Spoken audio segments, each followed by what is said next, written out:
먼저 하나 말씀을 드리면, 네, 말씀 끝나고 우리 청소년들 이제 가시는 분들 이렇게 특송도 할 거고 기도할 텐데요. 그때 부를 찬송이 하나님의 부르심에는, 미리 제가 말씀을 드리는 거예요. 방송실도 준비하고 이렇게 준비하시라고. 네.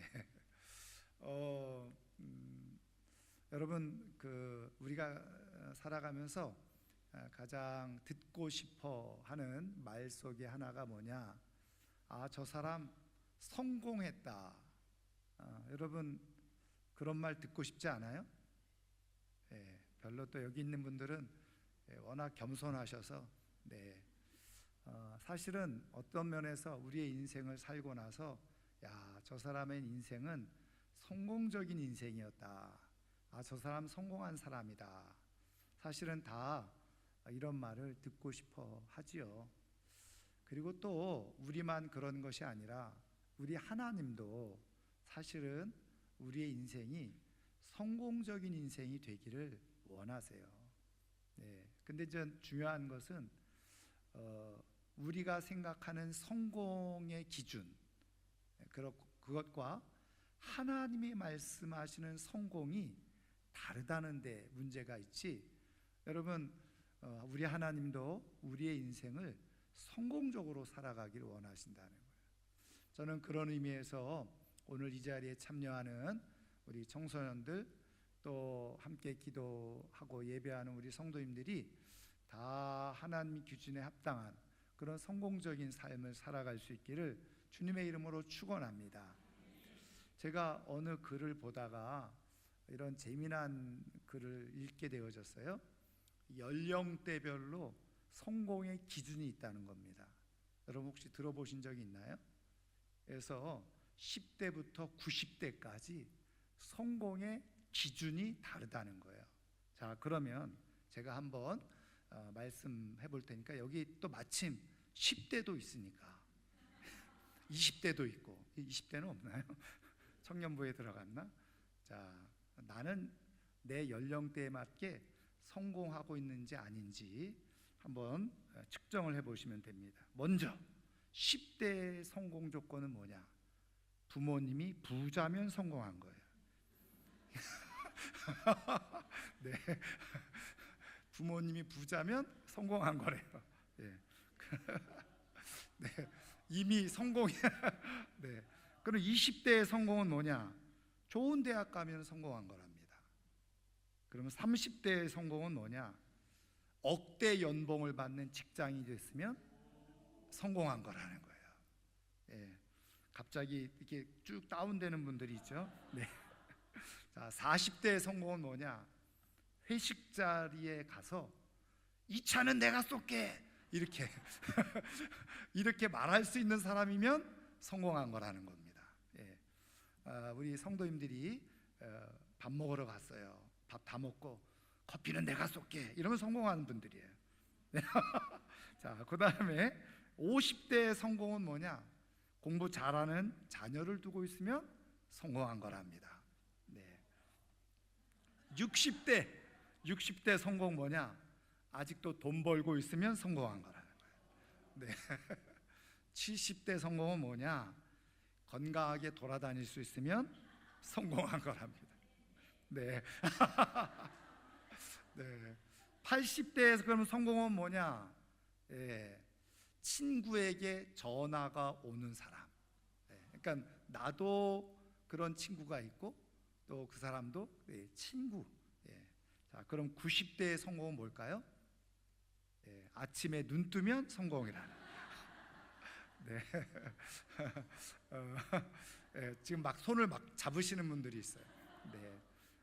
여러분, 누가 어떤 분이 그냥 재미있게 이렇게 써놓은 것일 수도 있는데, 저는 어쨌든 이런 것들이 사실은 세상적인 기준에서 나름대로 성공을 얘기하고 있다는 거죠. 그런데 우리 하나님은 이런 것을 가지고 성공했다라고 말하지 않는다는 겁니다. 그러면 성경을 통해서 하나님이 말씀하시는 성공이 뭐냐? 그것은 우리에게 주어진 삶의 시간 그리고 주어진 여건 속에서 곧대곧대 하나님께서 맡겨주시는 사명들이 있는데 그 사명을 잘 감당하면서 삶을 살아가는 사람이 바로 하나님이 보실 때는 어떻게 해요? 성공적인 삶을 살아가는 사람이다. 다시 말하면 내 주어진 모든 인생 속에서 그 주어진 상황과 시간 속에서 하나님께서 말씀하시는 사명들이 있는데 그 사명을 잘 감당해 가는 거예요. 그런 것들이 모아져서 하나님 앞에서 어떻게 해요? 너 잘했다. 너 정말 충성했다. 이게 하나님이 말씀하시는 성공의 중요한 기준이죠. 그런 의미에서 세상의 성공은 결과를 두고 얘기하지만 하나님의 성공은 뭐예요? 과정 속에서 주어진 시간과 여건 속에서 하나님이 곧대 말씀하시는 것을 얼마나 잘 순종하면서 그것을 이루면서 살아갔느냐. 하나님은 그것을 성공의 기준으로 보시고 말씀하신다는 거예요. 여러분, 그런 의미에서 오늘 지금 이 시간에 하나님이 보시는 성공은 뭘까요? 그렇죠. 예배에 집중하는 거예요. 근데 예배 자리에 와서 하나님이 이 시간에 이 상황 속에서 우리에게 원하시는 것은 예배에 막 집중하고 그래서 하나님을 경험하고 하나님의 은혜를 내가 느끼는 건데 실컷 예배 시간에 와서 딴 생각하고 딴 행동하고 그래서 하나님을 잃어버리고 은혜도 없고 그거는 실패하는 거예요. 여러분, 우리에게 주어진 다양한 시간과 상황이 있어요. 근데요, 또 이렇게 잘난 척하는 사람들 종종 있죠. 여러분, 예를 들면 다 쉬는 시간이에요. 예를 들면 노는 시간이에요. 근데 노는 시간에 이렇게 얘기하죠. 지금 이럴 때 예배해야지 뭘 놀아. 꼭 예배 때 집중 안 했던 사람들이 놀 때 예배해야 된다고 자꾸 주장하는 사람이 있어요. 여러분 보세요. 하나님은 열심히 일하고 안식일에 안식하는 거예요. 안식일에 안식을 해야지 성공한 거예요. 그렇죠.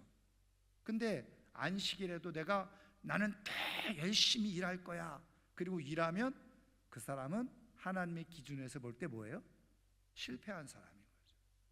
그래서 하나님은 결과가 아니라 과정에서 하나님은 성공을 보시고 실패를 판단하신다. 저는 그런 의미에서 이제 우리 청소년들이 비전 트립을 가잖아요. 근데 똑같아요. 하나님이 비전 트립의 시간을 그 상황을 필리핀의 그 리잘 지역에 가서 그 상황을 시간을 하나님께서 주신 거예요. 그럼 그때 비전 트립을 가서 거기서 하나님이 목적하시고 뜻하시는 대로 시간과 상황 속에서 원하시는 것을 잘 이루면 그 사람은 성공한 시간을 보내는 거죠. 그래서 성공하는 인생이 되어지는 거예요. 근데 실컷 비전 트립에 가가지고 하나님이 목적하시고 뜻하시고 원하시는 시간들을 보내지 않았어요. 그러면 그것 자체로 하나님 보실 때는 뭐예요? 실패한 거죠. 여러분, 우리에게 주어진 모든 시간과 상황 속에서는 하나님이 나에게 원하시는 뜻이 있다. 목적이 있다. 사명이 있다. 그것을 잘 분별하고 깨닫고 거기에 맞춰서 하나님의 뜻을 이루며 살아가는 인생은 하나님이 반드시 성공적인 인생으로 인정하시고 축복하신다는 사실을 믿으시기를 주의 이름으로 축원합니다. 그러면 오늘 저녁에 비전 트립을 떠나는데 하나님께서 비전 트립을 통해서 하나님이 원하시고 목적하시는 게 뭔가 그걸 잘 알아야 될 거 아니에요? 오늘 우리에게 주신 말씀 속에서 그것을 찾아보면 오늘 우리가 읽은 말씀은 어떤 내용이냐면요, 이렇게 우리가 성경을 보면 순교하는 사람이 나타나는데 사도행전에 보면 첫 번째로 야고보 예수님의 제자 중에 야고보가 순교를 해요. 그리고 나서 또 누가 순교를 합니까? 스데반 집사님이 순교를 하죠. 그래서 사도 중에 첫 번째 순교자는 예수님의 12제자 중에 하나였던 야고보 사도가 첫 번째 순교자고, 일반 평신도들 중에 첫 번째 순교자는 바로 스데반 집사님이에요. 근데 오늘 말씀에 나와 있는 것처럼 스데반 집사님이 순교한 다음에 어떻게 해요? 환란이 일어났다는 거예요. 그래서 사람들이 예루살렘에 모여 있다가 다 흩어지게 되어졌어요. 근데 흩어지면서 이 사람들이 어떻게 해요?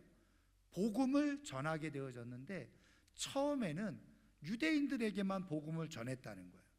근데 몇몇 사람들이 어떻게 해요? 안디옥에 이르러서는 20절에 보니까 헬라인, 다시 말해 유대인이 아닌 다른 이방인들에게도 예수를 전파하는 거예요. 근데 이방인들이 그 전파한 복음, 예수님에 대한 얘기를 듣고는 믿음을 갖게 되어졌다는 거예요. 근데 그 소문이 어디에까지요? 예루살렘 교회까지 들리게 되어진 거예요. 그러니까 예루살렘 교회 입장에서는 조금 당황스러웠어요. 왜요? 일단은 복음이 유대인들에게만 전해지는 걸로 알고 있었는데, 아니 예수님을 모르는 이방인들도 그 예수님에 대해서 듣고 예수님을 믿게 되어졌다고? 그럼 그들이 믿는 게 진짜 제대로 된 믿음인지 그럼 한번 확인을 해보자. 그래서 누구를 보냈습니까? 바로 바나바를 그 안디옥 교회에 보내게 된 거예요. 그래서 오늘 말씀해 보니까 그 바나바가 가서 그 안디옥 교회 예수 믿는 사람들의 모습을 보고 나서 은혜를 받았어요. 그리고 났더니 결과가 뭡니까? 24절에 이에 큰 무리가 주께 더하여 지더라. 그러니까 바나바가 안디옥 교회에 가가지고 바나바로 인해서 그 안디옥 교회가 분란이 생기고 분쟁이 생기고 다툼이 생기고 문제가 생긴 것이 아니라 더 큰 무리가 주님께 더해지는 부흥의 역사가 일어나게 되어졌다는 거예요. 여러분, 오늘 비전 트립을 가시는 여러분들, 하나님께서 여러분들을 보내실 때 목적이 있어요. 뭘까요? 오늘 지금 말씀 봤잖아요. 여러분들 통해서 그 필리핀 리잘 지역이 더 부흥이 일어나기를 원하신다는 거예요. 그러면 어떻게 이런 부흥이 일어났을까? 거기 24절에 보세요. 자, 24절 한번 다 같이 읽어보겠습니다. 바나바는 착한 사람이요 성령과 믿음이 충만한 사람이라 이에 큰 무리가 주께 더하여 지더라. 여러분, 바나바는 착한 사람, 그 다음에 성령과 믿음이 충만한 사람.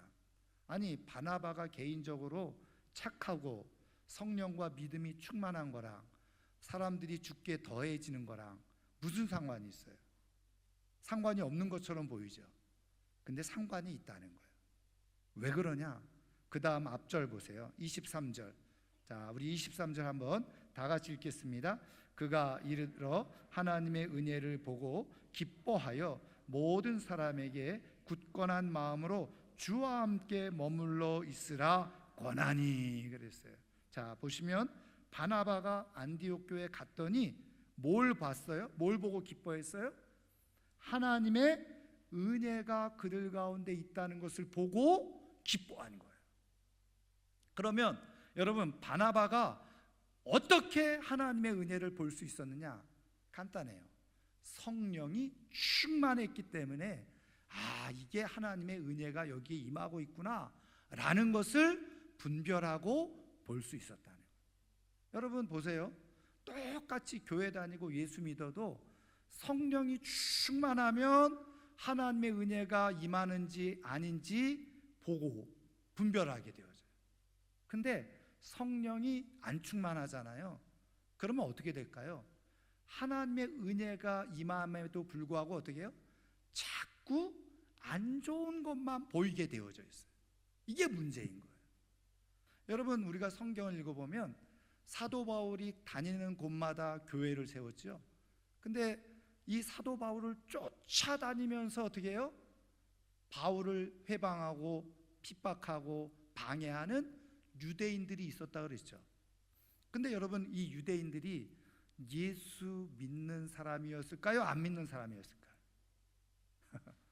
예, 예수 믿는 사람들이었어요. 이게 이상하죠? 아니, 안 믿는 사람들이 그랬다 그러면 조금 이해될 텐데, 예수 믿는 사람들이 오히려 바울이 복음을 전하고 교회를 세울 때 거기 가가지고 막 회방을 한 거예요. 보세요. 바나바는 가가지고 여기 이방인들이 모여서 세운 교회였지만 여기 하나님의 은혜가 있구나, 그러면서 그거를 함께 기뻐했다는 거예요. 왜? 성령이 충만하니까. 성령이 충만하니까 성령으로 같이 역사가 나타나는 것을 보고 기뻐하고 좋아하는 거예요. 근데 보세요, 그 당시에 유대인 그리스도인들 가운데는 성령이 없는 사람들이 있었어요. 그러니까 이 사람들은 가가지고 자꾸 뭐예요? 율법에 따라서 이게 맞느니 틀리느니, 이렇게 하면 되느니 안 되느니, 할례 받아야 되느니 안 되느니, 율법을 지켜야 되느니 마느니, 계속 이런 거를 얘기한 거예요. 그러니까 예수 믿어도 율법 안 지키면 무효, 할례 안 받으면 무효, 이건 가짜야, 그러면서 자꾸 소동을 일으킨 거예요.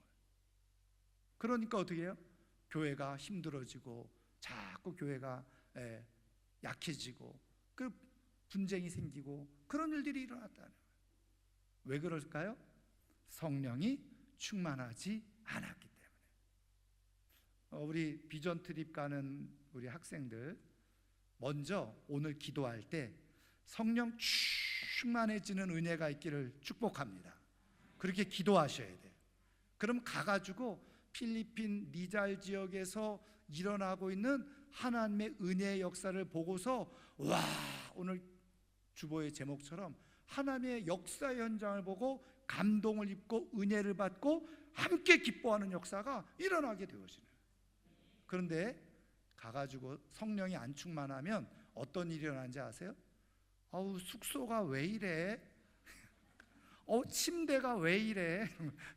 그죠? 밥이 왜 이래? 나 못 먹겠어, 막 이래. 그리고서 어떻게 해요? 은혜가 없는 거예요. 그리고 인상은 팍 쓰고 내가 여기에 왜 왔지? 이러면서 말이죠. 그리고서 빨리 집에 가고 싶어. 이런 사람들은 실패하는 사람. 그렇죠? 하나님께서 주어진 시간과 상황 속에서 목적을 알고 그것을 잘 이루면 성공적인 인생이 되어지는데, 이미 하나님께서 보내시는 목적과 뜻을 깨닫지도 못하고 그냥 자기 기분과 마음과 감정에 따라서 움직이는 거예요. 그러면 그 필리핀 리잘 지역에 있는 학생들, 성도들이 보고 마음이 좋을까요? 안 좋을까요? 안 좋은 거예요. 저 사람들은 한국에서 예수 잘 믿는 청소년들이 또 청년들이 왔다고 하는데 어디 인상이 왜 저래? 예수 믿는 사람이 인상이 왜 저래? 그러면서 어떻게 해요? 은혜가 떨어지는 거죠. 그래서 상호 은혜가 떨어져. 그러면 어떻게 해요? 아이고, 저 예수 믿는 한국에서 사람들이 왔다고 하는데 그냥 입은 이만큼 나와가지고 불평하고 불만하면서, 야, 저렇게 나 같으면 예수 안 믿을란다. 예수 믿으러 왔다가 어떻게 해요? 예수 안 믿겠다고 하는 거예요. 그런데 여러분들의 얼굴에 오늘 바나바처럼, 와, 여기에 하나님의 정말 역사가 일어나고 있네, 와, 하나님의 은혜가 있네, 그러면서 막 웃으면서 더불어 기뻐하면서 하나님 앞에 감사하면서 찬양을 하더라도 방긋방긋 막 웃으면서, 사람들을 만날 때도 웃으면서, 말은 안 통하지만 몸으로 표정으로, 여러분 그래 보세요. 와, 진짜 예수 믿는 사람들이 맞구나. 그리고서 은혜가 플러스가 되는 거예요. 증폭이 되어져요. 그러니까 그냥 구경하러 왔던 그 필리핀 사람들도, 와, 저 사람들 진짜 예수 믿는 사람들은 행복하구나, 나도 예수 믿어봐야 되겠다. 그리고 모이는 수가 더 늘어나는 역사가 일어나게 될 줄 믿습니다. 하나님이 우리를 보내시는 거는 여러분들이 가셔가지고 3박 4일 4박 5일 동안에 무슨 엄청난 대단한 기적을 나타내고 선교를 하겠습니까? 그렇지 않아요. 여러분들이 지금 성령으로 충만해서 그곳에서 일어나고 있는 하나님의 역사를 보고 함께 기뻐하고, 그리고 함께 축복하고 하나님께 영광을 올리는 것만으로 하나님께서 여러분들을 그곳에 보내시는 목적을 다 이루는 줄 믿으시기를 주의 이름으로 축원합니다. 그러면 성공한 거예요. 비전 트립에 가서 잘 웃고 오시면 성공한 거예요. 근데 자꾸 인상 쓰고 오면 이미 실패하는 거예요. 그래서 함께 오늘 말씀해 보니까 은혜를 보고 기뻐했다는 거예요. 그리고서 어떻게 했어요? 모든 사람에게 굳건한 마음으로 주와 함께 머물러 있으라 권했다. 이게 뭐예요? 여러분들이 지금 예수 잘 믿고 있는 겁니다. 예수 잘 믿으세요. 그리고서 어떻게 해요? 잘한다고 자꾸 격려를 하는 거예요. 칭찬을 해주는 거예요. 그래서 여러분들이 가셔서 조금 안 맞을 수도 있고, 그런데 여러분 기억하세요. 열심히 잘하고 있다 칭찬해 주시고, 여러분 동료 또래들 만나면 예수 잘 믿고 있다고, 그렇게 믿어야 된다고 열심히 막 격려를 해줘야 돼. 칭찬을 해줘야 돼. 그러면 다 어떻게 해요? 칭찬은 모두 춤추게, 고래도 춤추게 한다고. 와, 그냥 하나님의 은혜가 더욱더 넘쳐나는 거예요. 그렇게 되어질 때 주변에 있는 사람들까지도 하나님의 은혜를 입게 되어지는 역사가 일어나게 된다는 거예요. 이게 여러분들에게 맡겨주신 중요한 사명이에요. 여러분, 오늘 우리 사랑하는 성도님들에게 또 보내놓고 맡겨진 사명이 있죠. 그건 뭘까요? 그렇죠. 예루살렘 교회가 늘 모여서 기도했던 것처럼 우리 성도님들은 어떻게 해요? 기도하는 거예요. 하나님, 하나님의 복음이 예루살렘을 통해서 그리고 유대, 사마리아 땅끝까지 이르러야 된다고 하는데, 하나님, 이방인 교회들도, 저 필리핀에 있는 교회들도 하나님의 은혜가 넘쳐나기를 원하고, 특별히 우리 사랑하는 우리 청소년들이 함께 갔는데 거기서 하나님의 역사를 보고 함께 기뻐하고 우리 청소년들을 통해서 그곳에 복음이 더 왕성하게 전파되어지는 역사가 일어나게 해 주옵소서 기도하는 거예요. 제가 얼마 전에요, 어떤 목사님, 이렇게 우리 동문 목사님들이 모임이 있었어요. 이 목사님이 그 교회에 지금 사역한 지 한 10여 년 되는데 이렇게 말씀하시는 거예요. 자기가 처음에 왔을 때 은퇴하신 장로님이 목사님을 찾아오셔가지고는, 목사님, 자기는 3가지가 싫다. 그러니까 이 3가지를 하지 마시라. 이렇게 말하더라는 거예요. 그래서 첫 번째, 두 번째는 제가 얘기 안 할게요. 궁금하신 분들은 저한테 와서 물어보시면. 근데 마지막 하나가 뭐냐? 자기는 땅끝이 싫다는 거예요. 무슨 얘기인지 아시죠? 선교하는 게 싫다는 거예요. 그러니까 아니 지금 우리나라도 지금 복음화가 안 되는데 무슨 선교냐고, 굉장히 일리가 있는 말처럼 들리잖아요. 그래서 목사님은 절대 선교에 선자도 꺼내지 마세요 이러더라는 거예요. 얼마나 깝깝했겠어요. 그렇죠? 그러니까 교회가 자꾸 분란이 있고 분쟁이 있어요. 왜? 하나님이 교회에 맡겨주신 본질이 무엇입니까? 선교잖아요. 복음을 전하는 일인데 땅끝 얘기하지 마시라고. 여러분, 근데 이 목사님이 어쨌든 지혜롭게 슬기롭게 잘 하셔서 제가 보니까요, 와, 그 비전 트립을요 여름 내에 7, 8월 동안에 한 10군데를 보내더라고요. 그래서 제가 거기에 도전을 받고 감동을 받아서 내년에 우리 어른들도 좀 비전 트립을 가야 되겠다. 아멘을 안 하시네요. 그래서 여러 나라에 그냥 뭐 7, 8명, 뭐 10명씩 다 자원해서 한번 좀 다 갔다 오면 좋겠어요. 제가 어느 교회는 들어보니까요, 교회에서 하도 안 하니까 자기네들끼리 갔다 온대. 근데 그분들의 연세가 70세가 넘었대요. 70세 넘으신 분들이 10명이 모여가지고 몽골 갔다 왔다는 거예요. 선교지를. 왜? 교회에서 안 하니까 자기네들은 막 나가고 싶은데. 그래서 제가 내년에 70대 이상 모아보려고 그래요. 예, 지금부터. 그때 어떤 분은 또 이래요. 아유, 돈이 없는데. 없을 수 있죠. 근데 얘기 들어보니까 카드로 다 끊어. 그래 할부로 갚아, 갔다 와서. 여러분 사실 동남아는 우리 100만 원 가잖아요. 그럼 뭐 조금 좀 저렴하게 가면 뭐 7, 80만 원 갔다 올 수 있는데, 다른 거는 뭐 가전냉장고 300만 원짜리는 할부로 다 긁어. 여러분 선교를 위해서도 할부로 좀 해보세요. 네, 어쨌든 그래서 내년에는 한 그 두세 팀 정도 어른들 한 10명씩. 그래서 지금부터 기도하세요. 여러분들이 기도하실 건 다른 거 기도하시지 말고 두 다리를 튼튼하게 해주세요. 그래서 내가 선교지 가서 나도 한번 정말 하나님의 역사를 볼 수 있게 해주세요. 여러분 기도하시기를 주의 이름으로 축원합니다. 여러분 지금 이 내용이 비전 트립이잖아요. 비전 트립. 비전 트립이 영어로 뭐예요? 비전. 하나님이 주시는 환상과 꿈을 보는 여행이라는 거예요. 그래서 여러분들이 한 가지 또 해야 될 게 뭐냐? 여러분들이 가셔서 하나님의 역사를 보고 지금 이 상황을 통해서 하나님께서 나에게 어떤 비전을 주고 계시는지를 여러분들이 보셔야 돼요. 그러면요, 여러분들의 인생은 하나님께서 성공적으로 이끄시는 인생이 될 줄 믿습니다. 여러분 바나바는요 그 비전을 봤어요. 그래서 우리가 읽지는 않았지만 25절 이하에 보세요. 바나바가 무슨 일을 하느냐? 여기가 참 은혜가 넘치긴 넘치는데 한 가지 조금 부족한 게 있네. 그게 뭐냐? 말씀으로 훈련이 안 돼 있어. 그래서 25절에 보면, 이하에 보면 바나바가 다소로 가서 사울, 다시 말하면 바울을 데리고 옵니다. 그리고 안디옥 교회에서 1년 동안 제자 훈련을 시켜요. 그래서 이 안디옥 교회가 어떻게 해요? 나중에는 선교하는 교회의 중심이 되어지는 일이 일어나게 되어지네요.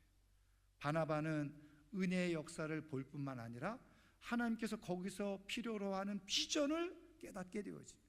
그래서 그 안디옥 교회에 도움을 주는 그런 역사를 이루어 갔다는 거예요. 여러분 진짜 비전 트립은 뭐냐? 말씀드린 것처럼 내가 가서 거기에서 도움을 주고 함께 은혜를 나누고 거기에서 하나님께서 나에게 주시고자 하는 비전을 잘 발견하면 성공적인 비전 트립이 돼요. 후회가 없는 비전 트립이 돼요. 우리 청소년들이 그런 은혜가 꼭 있기를 주님의 이름으로 축원합니다. 이제 말씀을 마치려고 하는데요. 여러분 제가 또 한번 소개해 드린 적이 있습니다만 미국의 사상가였던 랄프 월더 에머슨이라고 하는 분이 있는데 이분이 성공이란 무엇인가 해서 쭉 글을 썼어요. 다 소개는 안 드리고 마지막 문장이 이런 거예요. 자신이 한때 이곳에 살았음으로 인해서 단 한 사람의 인생이라도 행복해진다면 그게 성공적으로 인생을 살았다는 거예요. 여러분들이 있는 곳에서 여러분들이 필리핀 가서 거기서 리잘 지역에 가서 따가이 지역인가요? 또 가서 거기서 누군가가 여러분 때문에 행복해지는 은혜를 받았다고 한다면 여러분들은 성공한 거예요. 그런 은혜가 있기를 주님의 이름으로 축원합니다. 여러분 공부 9단 5기 10단이라고 하는 책을 쓴 분이 있는데 박원희라고 하는 분이에요. 근데 이분은 민족사관고등학교 아시죠? 그 민족사관고등학교에서 공부를 얼마나 잘했는지 조기 졸업을 했어요. 그리고 바로 미국의 하버드 대학에 들어갔어요. 그래서 그 하버드 대학에서 5년 만에 학사, 석사까지 다 마쳤어요. 그 대단한 인재죠, 수재죠. 그런데 이분의 그 책에 보면 자기가 그렇게 했어도 하버드 대학에 가서 공부할 때 너무너무 힘들더라는 거예요. 너무너무 어렵고. 그래서 자기가 난생 처음으로 교회를 나가기 시작했다는 거예요. 왜? 교회 가서 조금 쉬고 사람들의 도움도 받고 마음에 좀 안정도 찾고, 그럴 목적으로 그냥 교회에 나갔다는 거예요. 근데 그 교회에 나가서 하나님의 말씀을 들으면서 성경을 읽으면서 자기가 회심을, 다시 말하면 예수님을 영접하게, 믿음의 사람이 된 거예요. 그래서 믿음을 갖고 나니까 어떤 일이 일어나느냐, 자꾸 이제 교회에서 봉사하는 거 얘기가 되잖아요. 근데 토요일마다 그 교회가 근처에 있는 노숙자들을 섬기는 그런 일을 했다는 거예요. 그래서 이 박원희 청년이 이제 거기에 따라가서 노숙자들을 섬기는 봉사를 하게 되어졌다. 근데 이렇게 계속 가서 봉사를 하다가 뭐 밥도 주고 이렇게 돌보다가 그 사람들하고 대화를 하고 얘기를 하던 과정 속에서 이 사람들이 왜 노숙자가 되어졌나 하고 알아봤더니 대부분 공통점이 뭐냐, 일을 해야 될 이유를 발견하지 못하더라는 거예요. 굳이 내가 일을 할 필요가 뭐 있어? 일을 해야 될 이유를 발견하지 못하고 살아가더라는 거예요. 근데 거기서 딱 하나님이 주시는 영감이 떠오른 거예요. 그래서 비전을 발견하죠. 왜 사람들이 일을 해야 되는지 그거를 알게 해줘야 되겠구나. 그래서 자기의 진로를 정하고 경제학 공부를 하는 거예요. 그래서 경제학적으로 성공한 그런 사람으로 살아가게 되어졌다는 거죠. 여러분, 봉사할 때에 하나님께서 눈을 열어서 내가 뭘 하면서 살아야 될지 비전을 보게 하셔요. 여러분, 하나님께서 여러분들을 이렇게 보내실 때는 하나님께서 여러분들의 눈을 열어서 여러분들이 이렇게 섬기는 과정 속에서 하나님이 나에게 원하시는 것이 이것이었구나 라고 발견하고 돌아와서 그것을 잘 준비해서 정말 하나님 앞에 효과적으로 아름답게 성공적으로 쓰임받으며 살아갈 수 있는 하나님의 사람들이 꼭 되기를 주의 이름으로 축원합니다.